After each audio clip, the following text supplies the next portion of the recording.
Y'all think Africa is the only place black people come from? Think black folks only exist in America and the African continent? Man, that's the most geographically ignorant lie they ever told you. I'm about to show you 10 photographs that prove black people have lived in Iran for thousands of years. That there's an entire community of black Iranians called the Afro-Iranians, whose existence has been deliberately hidden from global consciousness. These images are going to expand everything you thought you knew about the black diaspora. Welcome back to Vintage Black America.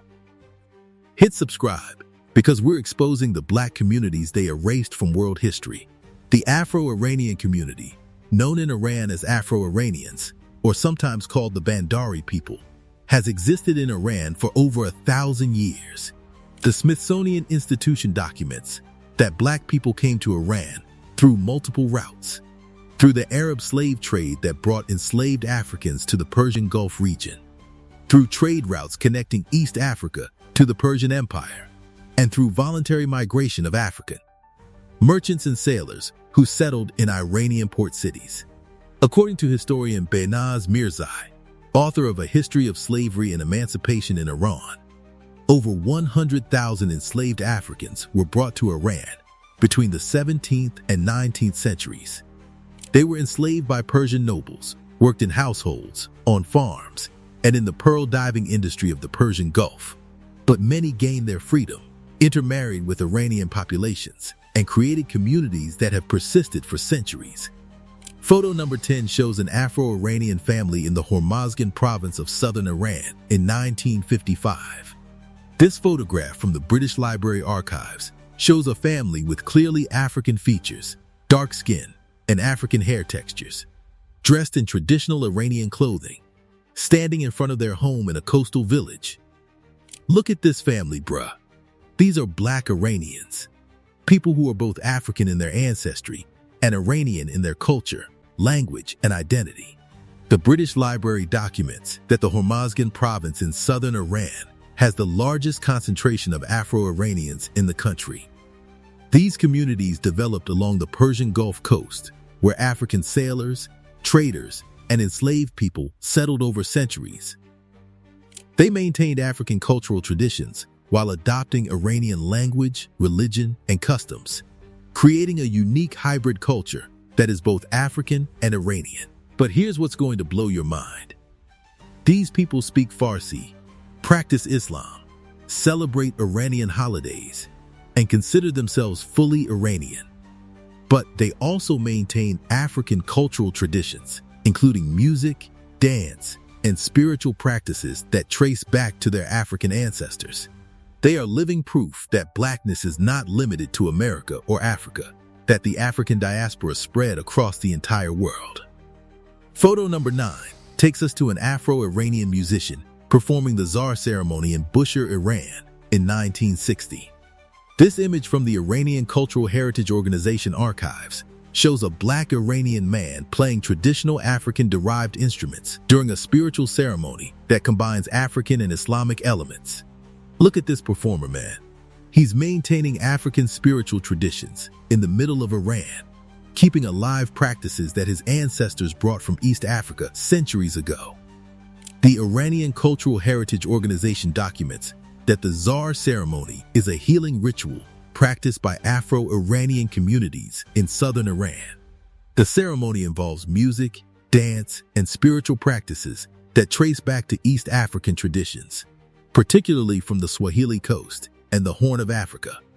The Zar is performed to heal illness, address spiritual problems, and maintain community bonds. But here's what's significant. The Zar ceremony survived centuries of pressure to abandon African traditions, survived the stigma of being associated with enslaved people's practices, survived attempts by Iranian authorities to suppress it as un-Islamic. Afro-Iranian communities maintained this African spiritual tradition despite everything, preserving a living connection to their African ancestors. Photo number 8 shows an Afro-Iranian pearl diver in the Persian Gulf in 1945.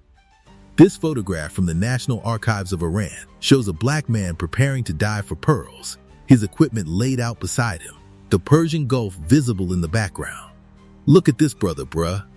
He's doing the same work that his enslaved ancestors were forced to do, but now as a free man, maintaining a connection to the maritime traditions of his community. The Iranian archives document that enslaved Africans were extensively used in the pearl diving industry of the Persian Gulf during the 19th century. Pearl diving was dangerous work, requiring divers to hold their breath for extended periods while searching for oysters on the seafloor. Many enslaved Africans died in this industry, their bodies claimed by the sea. But their descendants continued the tradition as free people, becoming skilled divers who maintained the pearl diving culture of the Persian Gulf. But here's what's powerful. This man in the photograph is doing work that his ancestors were forced to do as slaves, but he's doing it as a free man, with dignity, with skill, with pride in his craft. This photograph shows the transformation from enslaved labor to free profession, from forced exploitation to chosen vocation, from bondage to dignity. Photo number 7 takes us to an Afro-Iranian community gathering in Bandar Abbas in 1958. This image from the British Library archives shows a large group of Black Iranians gathered for a community celebration, with traditional Iranian and African cultural elements visible in their clothing, music, and dance. Look at this gathering, man.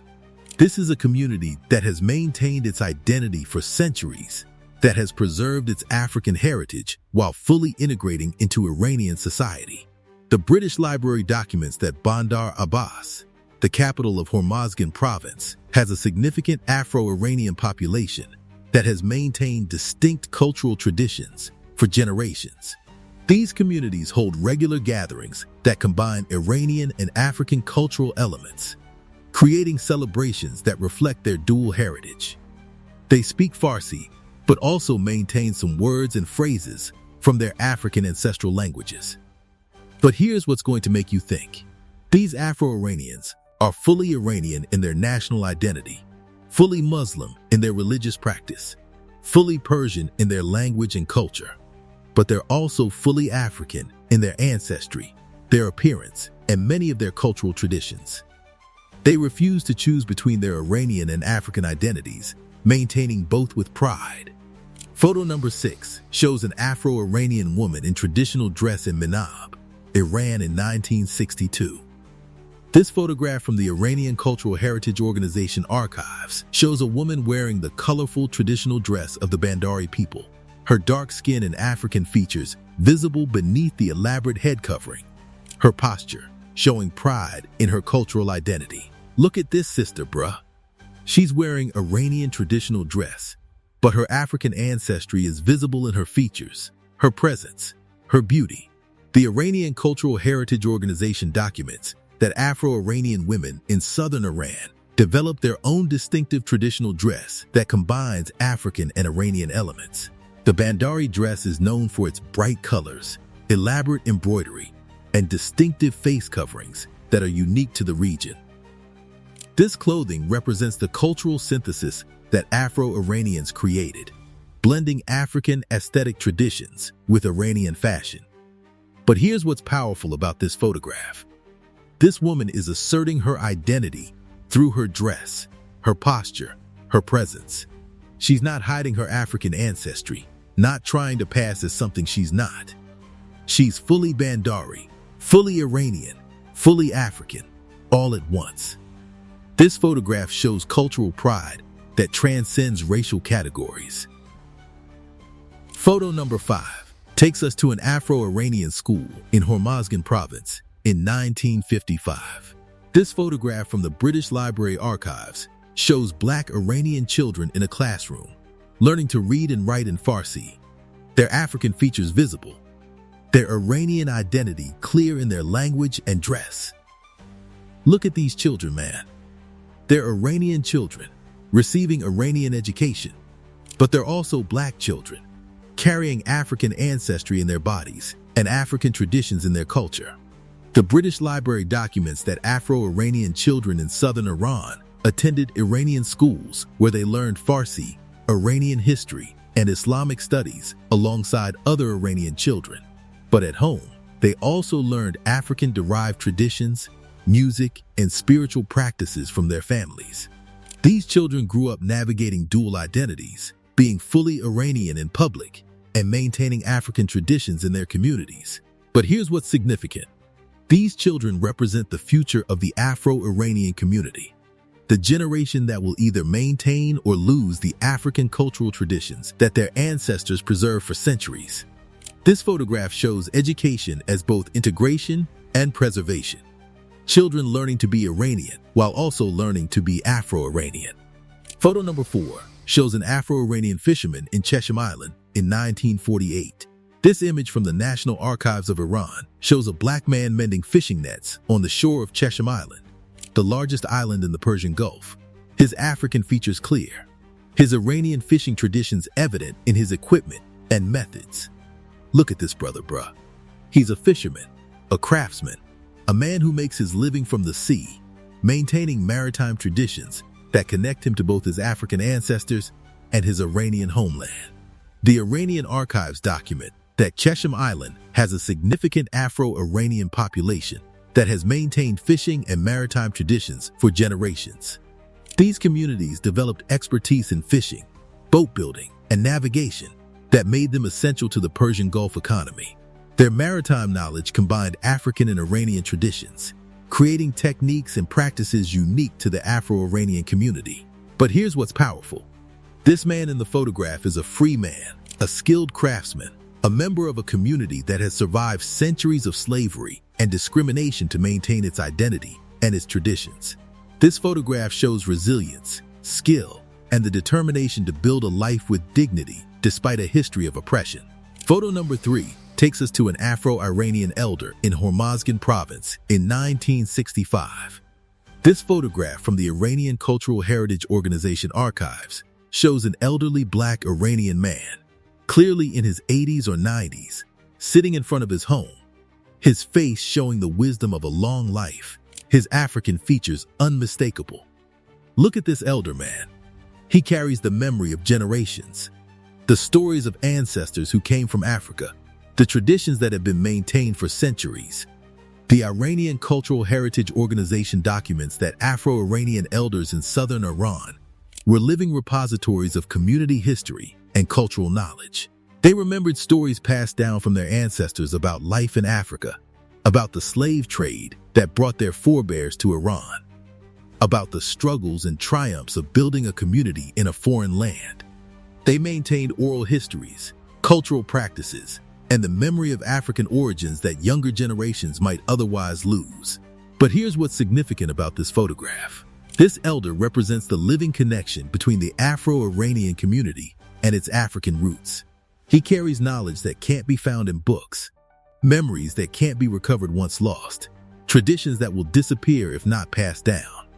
This photograph shows the importance of elders as cultural preservers, the vital role they play in maintaining community identity.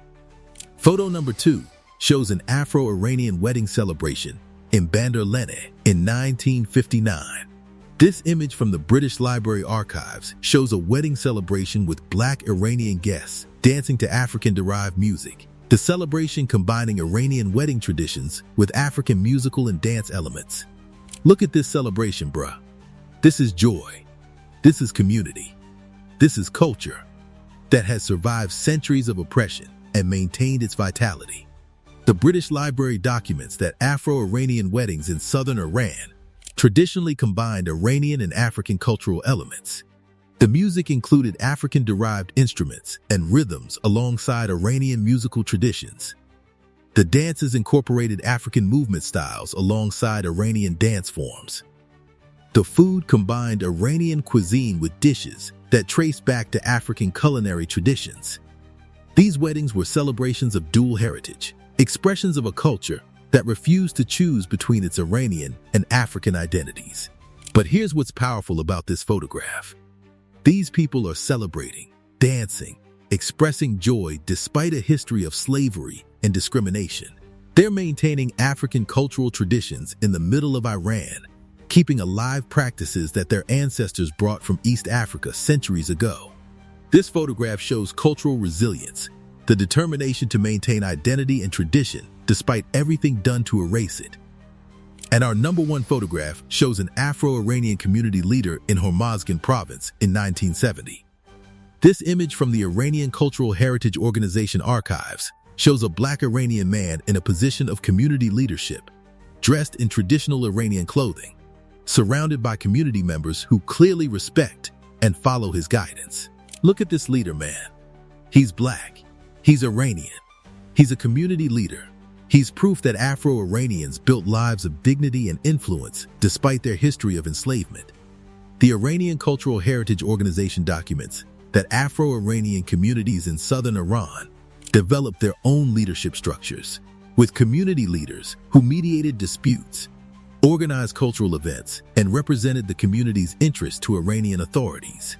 These leaders navigated the complex position of being black in a predominantly non-black society, advocating for their community's rights while maintaining relationships with the broader Iranian society. But here's what's significant about this photograph.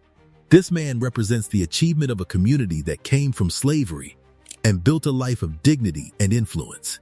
His ancestors were enslaved, brought to Iran against their will, forced to work for Persian masters, but their descendants became free people, community leaders, full members of Iranian society who maintained their African heritage while building Iranian lives.